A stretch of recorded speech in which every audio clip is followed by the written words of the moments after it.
Hello, guys. Hope you all will be doing well. This lecture is regarding Khyber Pakhtunkhwa Public Service Commission lecturer vacancies, how to get shortlisted for interview, and how to prepare for lecturer test exam, when the test will be conducted, and what will be the syllabus of lecturer in KPPC. To proceed further, I would request to like this video and subscribe my channel. The most demanding question about this topic is what would be the syllabus of lecturer Khyber Pakhtunkhwa Public Service Commission. So the answer is that there will be two type of content in the lecturer test. The lecturer test syllabus will be consist of subject, relevant subject, and English. Now the question is that how much MCQs will come from subject and how much will come from English. So the answer is that there is not mentioned anywhere that how much percent paper will come from the relevant subject and how much MCQs will be from English. Khyber Pakhtunkhwa Public Service Commission does not provide syllabus for its ability test. Rather, there will be mention on your rule number that the test will be include of subject plus English. No further detail would be given. So commission is free to select English MCQs from everywhere they want. While about subject MCQs, you know better about your subject that how lengthy is its syllabus. But as per my experience and observation, remember my personal experience and observation, and I am 99% sure that the syllabus will be just like that as I am mentioning here. 70% paper will be consist from your subject related MCQs, while remaining 30% MCQs will come from English portion. For subject related preparation, I will recommend you to buy any concerned lecturer book from the market, MCQs book, and read it twice. Apart from that, read your syllabus, base syllabus or master syllabus books. The more you study hard, the more you prepare yourself, the more will be the chances of your shortlisting to the next phase. There is a big confusion about English 30 MCQs, from where these MCQs will come. So I will give you some suggestion, but still it is not final. You have to research on your own side, because I have already mentioned that KPPC has neither mentioned the details of the syllabus. So the examiner will be totally independent to select these 30 MCQs from anywhere in the English field. He can also give you some synonyms, antonyms, idioms, phrases, just like which was happened in the previous ability and screening test of the KPPC. So you have to some hold over all type of vocabularies, idioms, phrases. Apart from that, prepare the basic grammar of English, which is consist of tenses, active voice, passive voice, direct and indirect, and prepositions. Preposition is one of the most important part of English. There are some tough phrases which come in the examination in the part of prepositions. Here are some tricks to cover the English syllabus.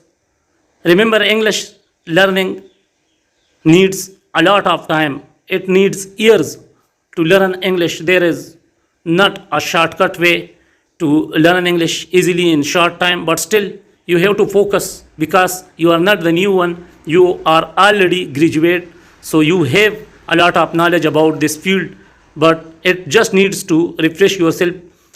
So take a book of Karwan Aptitude.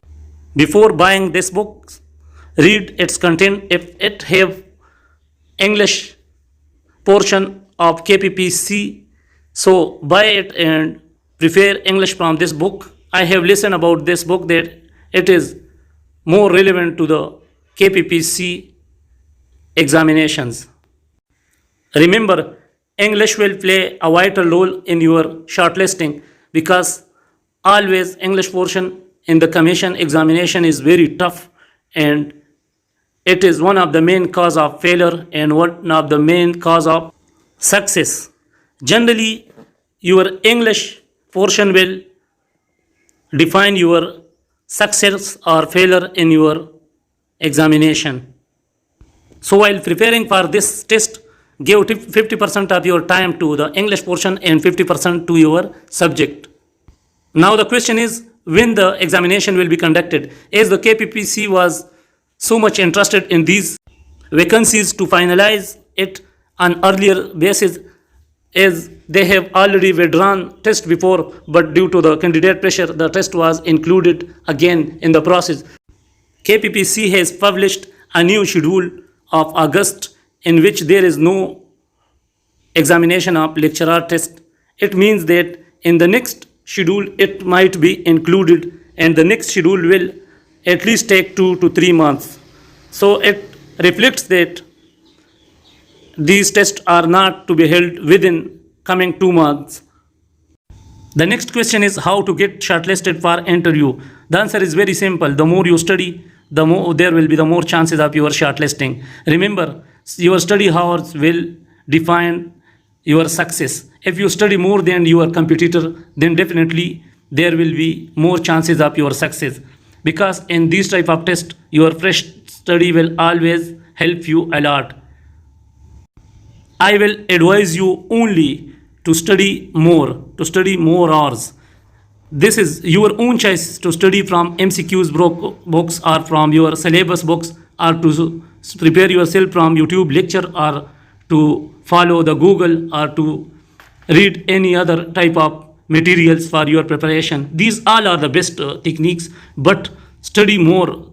It is one of the unique formula that will help you in shortlisting to the interview.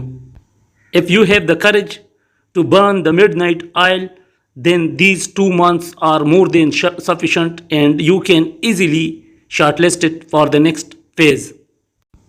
Focus more on your English preparation. Let me share my own experience that I have never seen a selected candidate with poor background of English.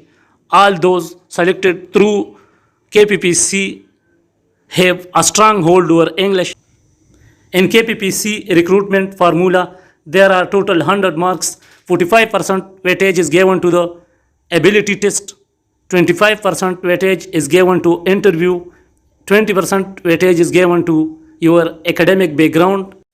From metric to master in this case, 3 marks is allotted to Hafiz Quran, 4 marks are for those candidates who have some distinction in their metric or FSC or their university examination, they have gold medal, and rest of the 3 marks are allocated on the basis of higher education. If you have concern higher education in the same field, then the marks will be 1 marks will be awarded on the basis of each degree. So in the case of lecturership, there will be only 2 extra marks will be allotted, 1 for MS or MPhil and 1 for PhD, and the 3rd marks will not be given to anybody because there is no relevant higher education than PhD. Clicking on the like button is totally free of cost, so please like this video and subscribe my channel. Thank you.